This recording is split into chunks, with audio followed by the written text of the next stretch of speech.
आपका स्वागत है आपके अपने YouTube चैनल महाअध्ययन पर। वीडियो को लाइक करें और अगर आपने अभी तक चैनल को सब्सक्राइब नहीं किया है तो जल्दी से कर दीजिए। आज हम करने जा रहे हैं हमारी 7वीं की कक्षाओं के लिए गणित की वर्कशीट जिसका नंबर है 20 और आज हमारी तारीख है 3 दिसंबर। आपको याद है हम घातांक इसके बारे में बात कर रहे थे और इसी ओर हम बढ़ रहे हैं दशमलव संख्या पद्धति की तरफ कि किस तरीके से दशमलव संख्याओं को हम घातांकों में लिखते हैं, ये भी आज हम जानेंगे और जानेंगे कुछ और बातें। इसके लिए ज़रूरी ये है कि आपको याद रहे कि संख्या को प्रसारित रूप में यानी फैलाकर बड़ा करके कैसे लिखा जाता है। वैसे तो पुरानी कक्षाओं में आप ये सीख चुके हैं, लेकिन हम एक बार इसे दोबारा से देख लेते हैं। मानकर चलिए ये हमारे पास संख्या है। संख्या में अगर हम ठीक से देखें तो कितने अंक हैं, तो हम कहेंगे 5 अंक हैं और इकाई दहाई के हिसाब से इकाई, दहाई, सैकड़ा, हजार और 10,000, 40,000। यहाँ पर हमारे पास जो संख्या शुरू हो रही है वो 40,000 से शुरू हो रही है, या ये कहें कि यहाँ पे हमारे पास कुल संख्या है 47,561। तो 47,000 में सबसे पहले जो इकाई दहाई के हिसाब से हमारे पास, या हम 1 2 3 के हिसाब से बात करें, 5 अंक हैं। पहला अंक है 4। इसको करने का जो सबसे आसान तरीका होता है, फिलहाल मैं आपको वो बताती हूँ, क्योंकि जहां तक मैं समझती हूँ आपको ये याद होगा कि ये सब करते कैसे हैं। मानकर चलिए ये हमारे पास एक संख्या है। सबसे पहला अंक है 4। 4 के पीछे कितने अंक हैं, कुल कितने अंक हैं 4 को मिलाकर, तो आप कहेंगे ये कुल 5 अंक हैं। तो इसके पीछे 1 लगाकर जितने शेष अंक थे, 4 शेष अंक थे, 4 के पीछे कितने अंक हैं, तो आप कहेंगे 4 के पीछे 4 ही अंक हैं। तो 1 के पीछे 4 जीरो लगा दीजिए, 4 अंक थे इसलिए। उसके बाद जमा का निशान लगाया। फिर अगला अंक लीजिए 7। 7 के पीछे कितने अंक हैं, तो आप कहेंगे 3। 7 गुणा में 1 के पीछे 3 जीरो लगा दीजिए। फिर प्लस का निशान लगाइए। अगला अंक कितना है, तो आप कहेंगे 5। 5 के पीछे कितने अंक हैं, तो आप कहेंगे 2। तो लिखिए 5 गुणा में 1 के पीछे 2 जीरो, क्योंकि 2 अंक थे। फिर प्लस का निशान लगाया और अगली संख्या थी हमारी 6। 6 के पीछे 1 अंक है, तो 6 गुणा में 1 के साथ 1 जीरो लगा दीजिए। और फिर बच गया क्या, 1 बच गया है। फिर लिख दीजिए जमा 1। ये हमने इसे प्रसारित रूप में लिख दिया। 4 गुणा 10,000 मतलब ये बन गए 40,000, जमा में 7,000, जमा में 500, जमा में 60 और जमा में 1। इन सबको जोड़ने के बाद हमारे पास ये संख्या आ जाएगी जो हमारे पास शुरू में थी, क्योंकि हमने जो लिखा है वो है संख्या का प्रसारित रूप, संख्या को बड़ा करके विस्तार करके लिखना। अब देखिए यहाँ पर है हमारे पास सबसे पहले 10,000, और हमें बहुत अच्छी तरह याद है कि अगर 4 जीरो हैं तो हम इसे छोटा करके घात के रूप में कैसे लिखेंगे, 10 की 4। इसी तरीके से यहाँ पर 3 जीरो हैं तो क्या लिखेंगे, हम लिखेंगे 10 की 3, और ये 10 की 2 है, और ये 10 की 1 है। और आपको याद है अगर हमारे पास कोई भी संख्या हो उसके ऊपर अगर हमने जीरो को घात के रूप में लगा दिया तो उसका मतलब होता है 1। इसका मतलब क्या हुआ, इसका मतलब ये हुआ कि हम 1 गुणा में 10 की 0 भी यहाँ पर लिख सकते हैं और उसका मतलब भी 1 ही रहेगा। अब बढ़ते हैं आगे की तरफ, इसे करके देखते हैं कुछ और सवालों के द्वारा या कुछ और सवालों में। एक बात आप सीख चुके हैं, अब यहाँ पर ये जो हमने अभी सीखा ये यहाँ पर करके दिखाना है, घातांक के रूप में हमें व्यक्त करना है। तो कैसे करेंगे, जैसे अभी अभी हमने किया, एक बड़ी संख्या आपको घातांक के रूप में व्यक्त करनी है तो आप वैसे ही कीजिए जैसे हमने अभी की थी। ये संख्या है हमारे पास, 3 के पीछे कितने नंबर हैं, गिन लीजिए फटाफट से। 3 के पीछे 5 नंबर हैं, और 5 नंबर हैं तो हम क्या करेंगे, फटाफट से 3 के साथ 5 जीरो वाले 1 को गुणा कर देंगे, यानी कि हमने यहाँ पर इसको गुणा कर दिया 1 लाख से। वहीं फिर दूसरा नंबर लीजिए 9। 9 के पीछे कितने बचे, 4 अंक, तो 1 के साथ 4 अंक लगाकर जमा कर दीजिए 9 गुणा में 1 के साथ 4 जीरो यानी कि 10,000। फिर हमारे पास अगला अंक 0 है तो प्लस का निशान लगाइए, 0 के साथ गुणा में 1 के साथ 3 जीरो, फिर जमा का निशान, 8 के साथ 100, फिर जमा का निशान, 7 के साथ 10, फिर जमा का निशान, 8 के साथ 1। तो अब आप ध्यान से देखेंगे तो 3 के साथ 1 लाख, जमा में 9 के साथ 10,000, जमा में 0 गुणा में 1,000, जमा में 8 गुणा में 100, जमा में 7 गुणा में 10, जमा में 8 गुणा में 1। अब इसे घात के रूप में कैसे लिखेंगे? 3 गुणा में 10 की घात 5, 9 गुणा में 10 की घात 4, 0 गुणा में 10 की घात 3, 8 गुणा में 10 की घात 2, 7 गुणा में 10 की घात 1, 8 गुणा में 10 की घात 0। क्योंकि मैंने आपको बताया 0 का मतलब 1 है तो 8 एकम 8 ही रहेगा।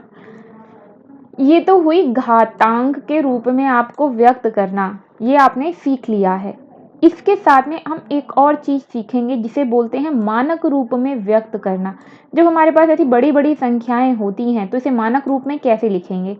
इसे मानक रूप में लिखने का मतलब है जो पहला अंक है उसके तुरंत बाद दशमलव लगा देना। अब वो दशमलव कहीं भी हो चाहे ना हो, जैसे इस संख्या में दशमलव दिया हुआ है तो इस दशमलव को हम यहाँ से आगे की तरफ ले जाएंगे, 3 4 अंक आगे। तो कितने अंक हैं बीच में? एक अंक, दूसरा 8, तीसरा 0 और चौथा 9।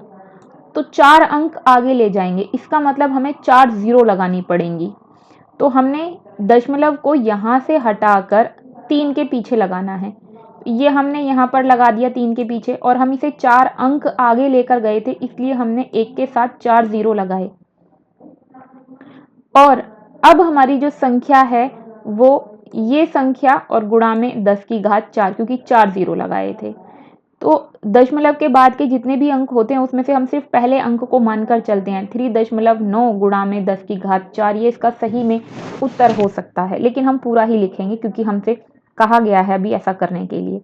यही आप अगले सवाल के रूप में करके देख लीजिए। इसमें तो आपको दशमलव दिखाई नहीं दे रहा। जिस संख्या में कहीं दशमलव नहीं होता उसका मतलब होता है सबसे बाद में दशमलव हम मान सकते हैं, क्योंकि दशमलव के बाद के नंबर्स की वैल्यू नहीं होती या बहुत कम वैल्यू होती है। तो दशमलव के बाद 0 लगा लेंगे तो उसकी कोई वैल्यू नहीं है, तो दशमलव 0 मानकर चलते हैं। तो जिस संख्या के पीछे कहीं, जिस संख्या में कहीं भी दशमलव नहीं है, आप पीछे से सारे नंबर को गिनना शुरू कीजिए। कितने नंबर हैं? तो आप कहेंगे 1 8 7 2, फिर 8 3 0 4 9 5। तो हमें 5 अंक के पहले लगानी है दशमलव, यहाँ पर हमने लगा दिया। ये नंबर देखिए आप, ये नंबर आप आसानी से देख सकते हैं।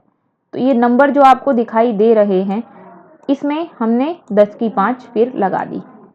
मैं उम्मीद कर रही हूँ कि अगर आपको ये समझ में नहीं भी आ रहा होगा तो आप रिवाइंड करके ज़रूर सुनेंगे, क्योंकि ये बहुत आसान है और ये आप कर चुके हैं, पहले भी कक्षाओं में सीख चुके हैं। अभी फिलहाल हम जो सीख रहे हैं उसे अगर हम यहाँ पर अभ्यास कर लेंगे तो और अच्छे से आ जाएगा। ये बहुत ही आसान है, अभ्यास करेंगे तो आपको अगर अब तक समझ में कम चीज़ें भी आई होंगी तो पूरी आ जाएंगी। अब इन्हें हमें घातांक और मानक रूप में लिखना है।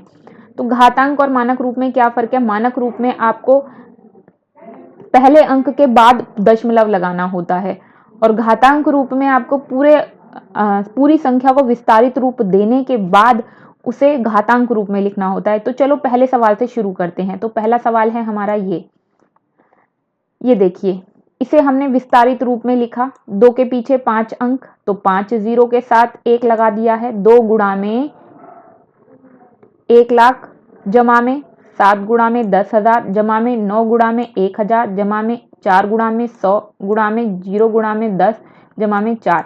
ध्यान से देखेंगे तो यहाँ पर 1 1 0 कम होती चली जाती है, और आपको बिल्कुल ध्यान रखना है कि जितने 2 के बाद, पहले नंबर के बाद जितने अंक बचते हैं उतने 0 से शुरू करना है।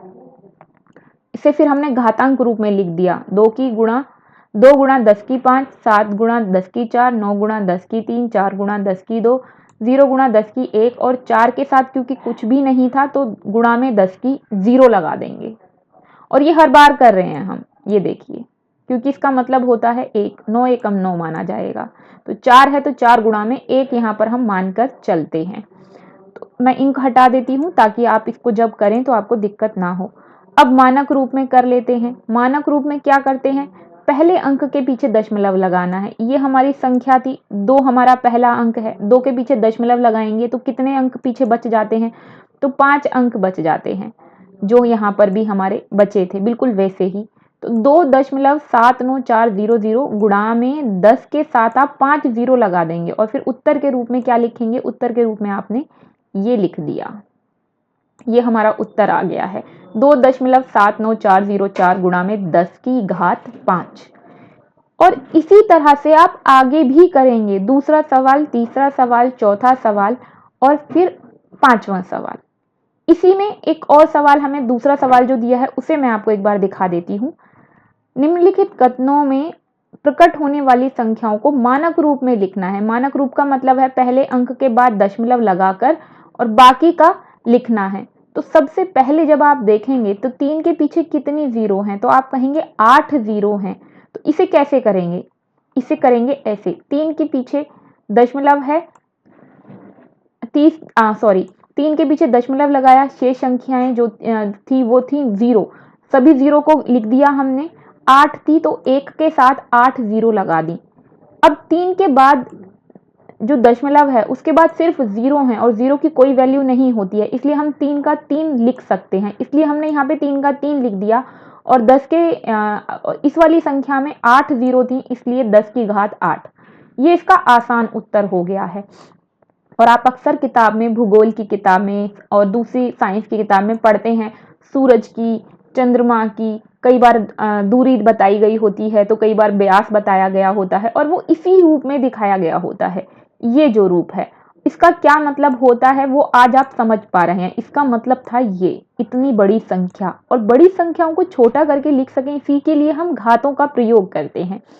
इसी तरह हम अगला देख लेते हैं। ये संख्या हमें दी गई है और कहा है मानक रूप में लिखिए, तो दशमलव हमें 1 के बाद लगाना है। तो पीछे कितनी संख्याएं शेष बची, तो कितने अंक शेष बचे, तो हम कहेंगे 1 के बाद दशमलव लगाने के बाद हमारे पास अंक बचते हैं 9।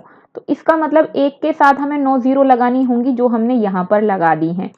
अब 1.4 लिखने के बाद ये जो पीछे की जीरो थी इन्हें हम हटा सकते हैं, क्योंकि जीरो की दशमलव के बाद वाली जितनी जीरो सबसे अंत में होती हैं, सबसे अंत में, उनकी कोई वैल्यू नहीं होती।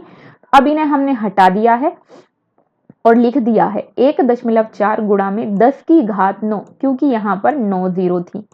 और इसी तरीके से आगे भी सभी सवाल आपके लिए यहाँ पर सॉल्व कर दिए गए हैं। मैं उम्मीद करती हूँ कि आप तसल्ली बख्श तरीके से समझ कर इन्हें करेंगे और यहाँ से अपने आंसर्स को मैच करेंगे, मिला लेंगे कि कोई गलती तो नहीं है। मैं उम्मीद करती हूँ कि महाअध्ययन की तरफ से आपके लिए जो ये वीडियोस तैयार की गई है, इससे आपको आपके सम्स भी समझ में आए होंगे और आपको आपका होमवर्क करने में भी आसानी हुई होगी। आप चाहते हैं कि आपको इसी तरह महाअध्ययन की तरफ से सॉल्यूशंस मिलते रहें, तो इसके लिए ज़रूरी है चैनल चलता रहे, उसके लिए ज़रूरी है कि चैनल को लाइक, शेयर्स और सब्सक्राइबर्स मिलते रहें। फटाफट से वीडियो को लाइक कर दीजिए, हो सके तो फ्रेंड्स के साथ शेयर भी ज़रूर कीजिए। अगर आपने अभी तक चैनल को सब्सक्राइब नहीं किया है तो आपकी वीडियो के ठीक नीचे रेड कलर से लिखा हुआ है सब्सक्राइब, क्लिक कर दीजिए, कलर चेंज हो जाएगा और फिर लिखा होगा वहां पर सब्सक्राइब। फिर मिलते हैं ऐसे ही वीडियोस के साथ, तब तक के लिए स्वस्थ रहें, खुश रहें, नमस्कार और धन्यवाद।